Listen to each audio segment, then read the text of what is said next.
Aumenta el temor de un escalamiento de las tensiones del Medio Oriente. En medio de la llegada del presidente Joe Biden surgen nuevas versiones sobre el origen del misil que acabó con la vida de cientos de palestinos. Jim Jordan y un nuevo fracaso por llegar a ser presidente de la Cámara de Representantes. En su segundo intento por lograr el puesto, también termina fracasando. El preocupante resultado de una encuesta sobre la construcción del muro en la frontera revela que la mayoría de estadounidenses sí está a favor de esta medida. Entérese cuáles son los factores que intervinieron para este cambio. El sueño de la casa propia se aleja cada vez más de los estadounidenses. Un informe revela que cada vez son menos las solicitudes de hipotecas. México se prepara para recibir a otro huracán. Norma va en camino hacia las playas de la costa pacífica como categoría 1. Se esperan fuertes vientos, lluvias e inundaciones. La increíble historia de éxito de dos migrantes salvadoreños. Regresaron a su pueblo para invertir sus ganancias y se han convertido en una fuente de empleo para sus connacionales. Así iniciamos Cierre de Edición. Muy buenas noches, bienvenidos a Cierre de Edición, les informa José Armando Ronstadt. En medio de protestas e indignación mundial tras el mortal bombardeo al hospital Al-Ahli en la ciudad de Gaza, el presidente de Estados Unidos, Joe Biden, estuvo en Medio Oriente para mostrar su apoyo a Israel y lograr un acuerdo de ayuda humanitaria para los miles de palestinos atrapados entre la guerra. Dayanis López nos tiene los últimos detalles. Dayanis, muy buenas noches. José, muy buenas noches. Sin duda ha sido un día de muchos acontecimientos derivados de esta guerra. Y uno de ellos es que tras su fugaz y significante visita a Medio Oriente, el mandatario Joe Biden logró que se permita a Egipto entregar cantidades limitadas de ayuda humanitaria a la Franja de Gaza. En medio de un llamado mundial por la terrible guerra entre Hamás e Israel que está causando miles de muertes y desplazamiento de civiles, este miércoles arribó el presidente Joe Biden a Tel Aviv para reiterar su apoyo al pueblo israelí. Tras la presión de varios países y la histórica reunión entre el mandatario Biden y el primer ministro de Israel, Benjamín Netanyahu, el gabinete de guerra de Israel aprobó la entrada de ayuda humanitaria a Gaza desde Egipto. Today I asked the Israeli cabinet, who I met with for some time this morning, to agree to the delivery of life-saving humanitarian assistance to civilians in Gaza, based on the understanding that there will be inspections and that the aid should go to civilians, not to Hamas. Por su parte, el primer ministro israelí, Netanyahu, expresó que va a permitir el flujo de ayuda humanitaria siempre y cuando sea desde Egipto y se trate de alimentos, agua y suministros médicos para la población palestina en el sur de la Franja de Gaza.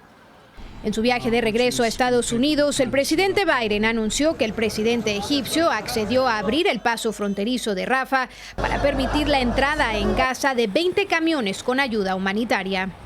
Por otro lado, el reciente ataque al hospital Ali Arab en la ciudad de Gaza, que causó centenares de muertes, ha desatado aún más la ira y desencadenado protestas mundiales, algunas incluso violentas. Una de las manifestaciones tuvo lugar dentro del Capitolio de Estados Unidos, donde cientos llegaron a pedir un alto a los bombardeos y fin a esta guerra. Muchos fueron esposados y escoltados fuera del edificio. Adicionalmente, este miércoles aumentaron las amenazas mundiales por parte de la organización Hezbollah, que afirmó que se llevará a cabo el Día de la Ira para condenar el bombardeo al hospital en Gaza. Ante esto, varios países, entre ellos Argentina, Francia y Alemania, evacuaron aeropuertos y cerraron embajadas. Y tras el misil que desencadenó la matanza de casi 500 palestinos en el hospital más antiguo de Gaza, recientes averiguaciones señalaron que el ataque fue resultado de un disparo errante por un grupo militante palestino. Esto al mismo tiempo ha desatado amenazas en plataformas digitales de grupos vinculados como Al Qaeda y Neoasis aquí en Estados Unidos.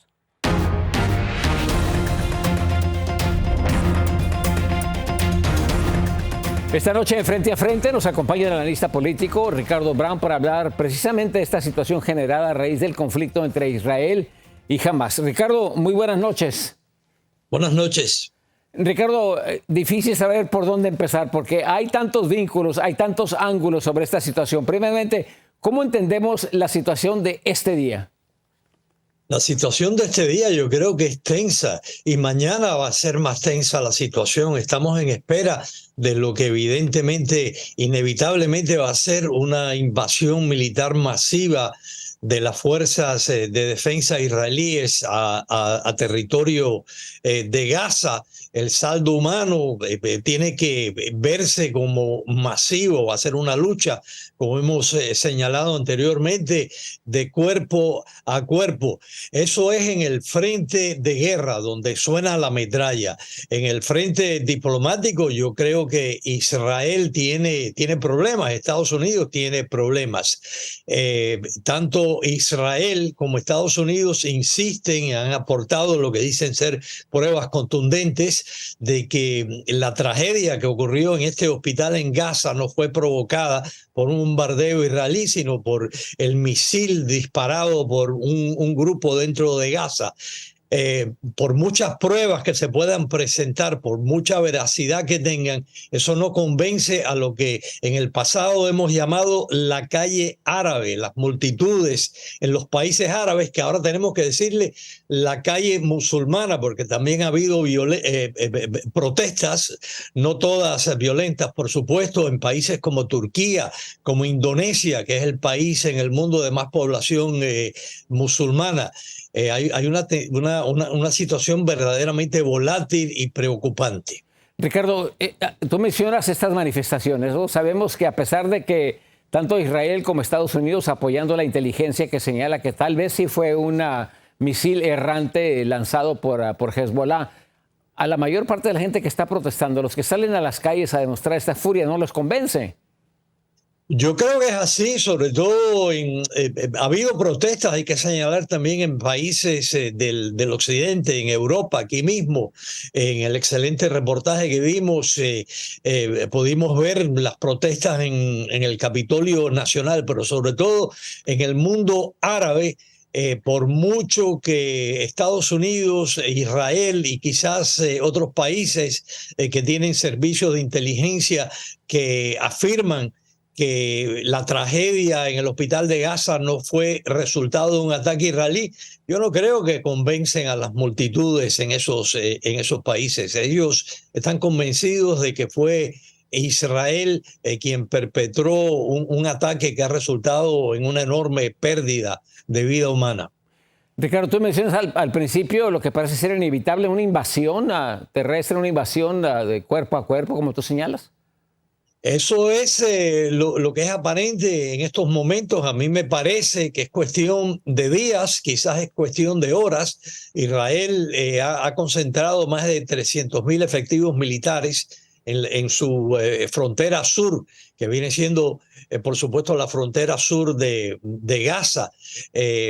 Los portavoces militares israelíes han hablado abiertamente de que van a entrar a Gaza y tienen como propósito, dicen ellos, rescatar a los rehenes, pero también descabezar a Gaza como fuerza militar que presente peligro futuro para el Estado y la población de Israel. Sí, sabemos que Israel siempre ha tratado de rescatar a sus rehenes. Por otro lado, ¿dónde quedan los miles y miles de palestinos inocentes que están atrapados dentro de esta guerra? Yo creo que hay que tener compasión.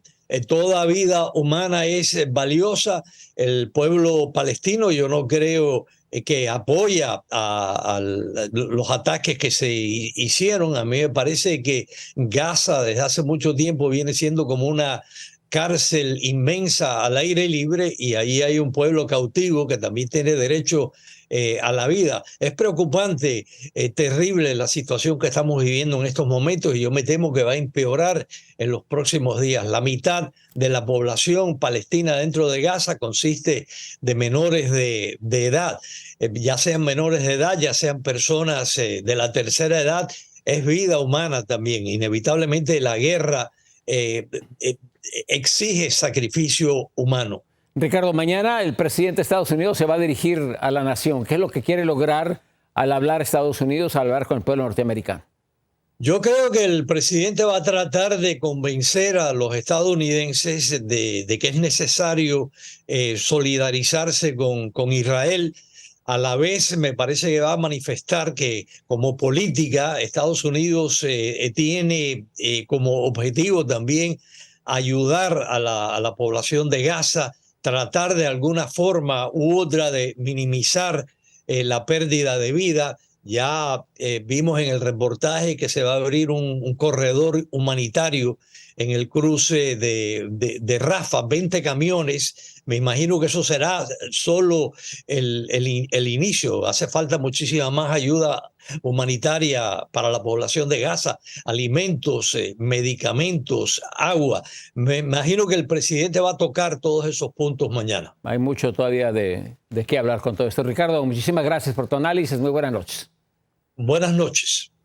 Vamos a otra información. El republicano Jim Jordan volvió a fracasar por segundo día consecutivo en sus intenciones de convertirse en el nuevo presidente de la Cámara de Representantes.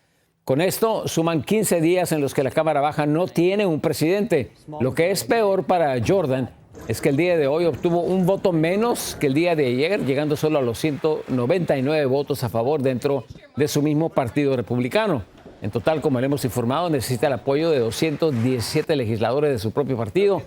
Esto demuestra el divisionismo dentro de sus filas y una fragilidad de ala radical conservadora dentro del mismo partido.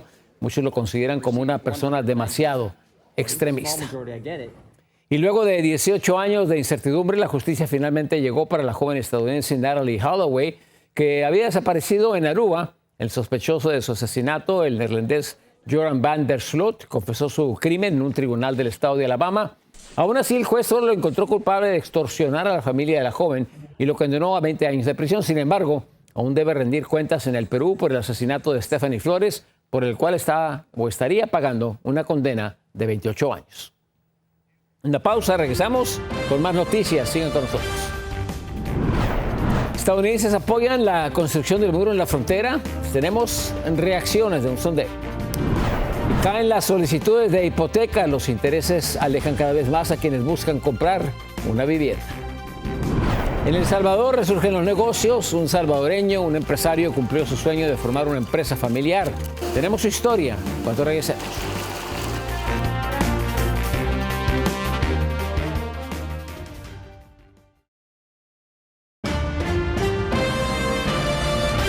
Una conocida y prestigiosa universidad del país ha realizado una encuesta sobre la construcción del muro en la frontera entre Estados Unidos y México. Aparentemente los estadounidenses sí apoyan el proyecto. En Mission, Texas, Reina Luna nos dice qué es lo que opinan los residentes.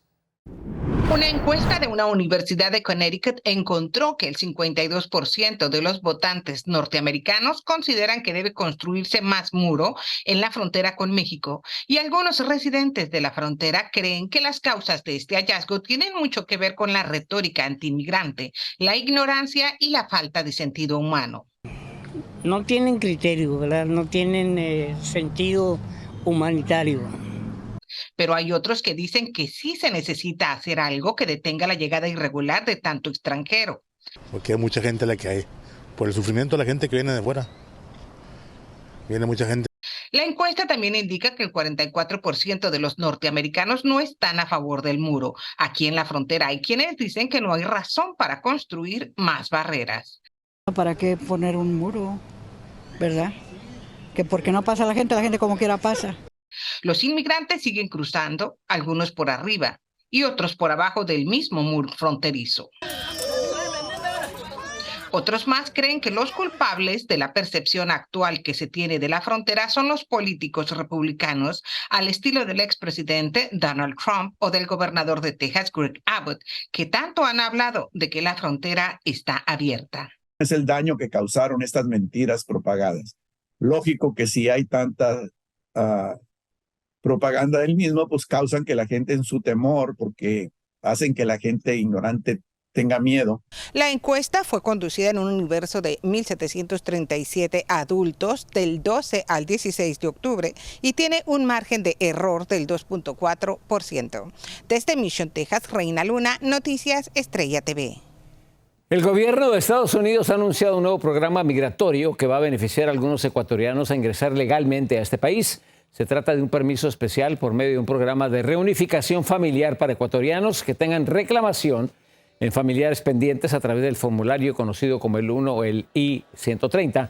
Para los elegibles, el proceso podría tardar más de un año. Sin embargo, los elegidos podrían viajar a Estados Unidos, solicitar permiso de trabajo y eventualmente una residencia permanente en este país.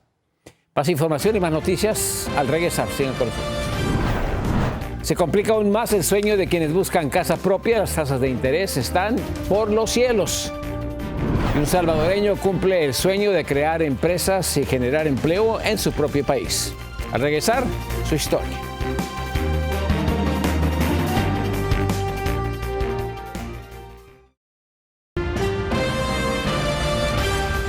La demanda de nuevas hipotecas ha caído a su nivel más bajo desde 1995. Aparentemente las personas están pidiendo menos préstamos para comprar una casa debido al aumento en la tasa de interés para hipotecas fijas a 30 años que ya casi alcanza el 8%.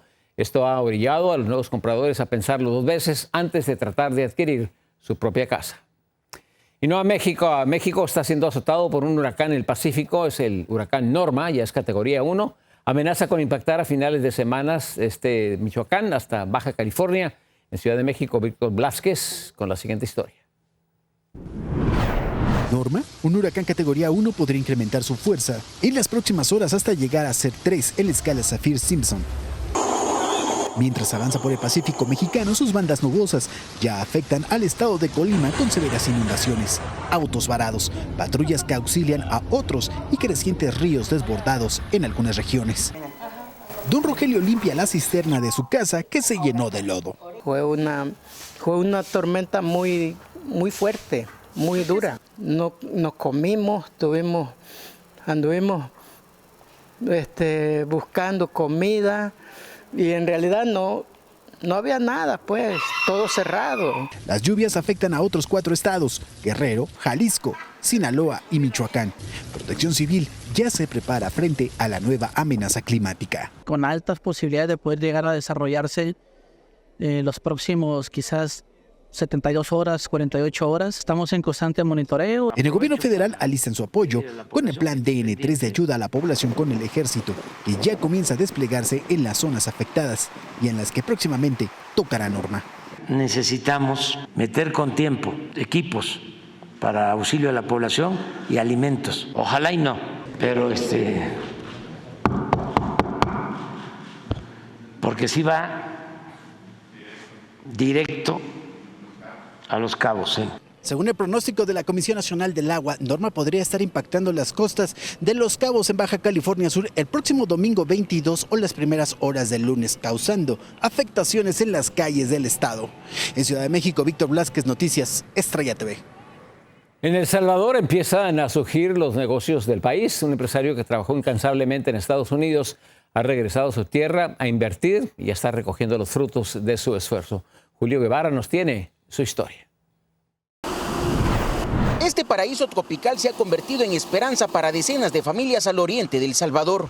En total, son 5 estanques y en cada uno se reproducen millones de camarones. Todo gracias a la idea de un salvadoreño que hace algunos años decidió viajar a Estados Unidos con el deseo de trabajar incansablemente e invertir en el país que lo vio nacer. Vino mi hermano y como nosotros éramos socios en otras cooperativas, él radica en Estados Unidos y vio que el negocio es rentable, entonces, y lo bueno que le está dando empleo a la gente, bueno, a las locales y hasta otras comunidades. El clima de seguridad que vive El Salvador fortaleció esta iniciativa, ubicada en el cantón Tierra Blanca, Usulután. A diario se extraen quintales de camarón, que es comercializado en todo el país a precio accesible. La libra no supera los $2.60. El proyecto de la familia inmigrante es todo un éxito, porque uno de los objetivos es vender a precio cómodo, para que más personas tengan acceso al producto. A veces hace falta. El Salvador consume mucho camarón y por eso estamos produciendo más para llegar al nivel ya de abastecimiento. Pero los alcances de la camaronera van más allá. Habitantes de la zona se han visto beneficiados porque ahora cuentan con empleo fijo. Ya con lo que en el campo cuesta conseguir trabajo, aquí tenemos lo que es un trabajo fijo.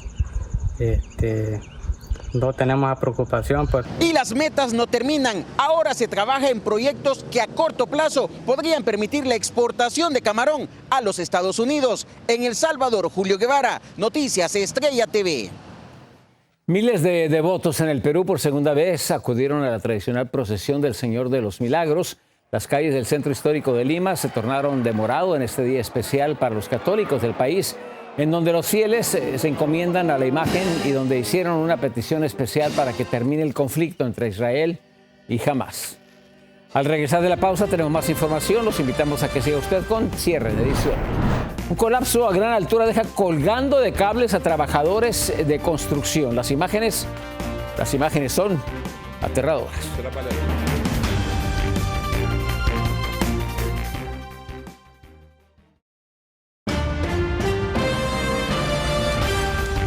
Vaya tremendo susto que vivieron varios trabajadores de la construcción. Ve las imágenes. Ocurrió en Brasil después de que una parte del edificio donde trabajaban colapsó, dejándolos literalmente colgando de cables y aferrándose a la vida a unos 450 pies de altura. Afortunadamente, los bomberos de Sao Paulo pudieron ponerlos a salvo. Tristemente, un hombre cayó al vacío y perdió la vida. Muy buenas noches, gracias por acompañarnos. Soy José Armando Ronstadt. Los esperamos mañana una vez más en su Noticiero Nacional, Cierre de Edición.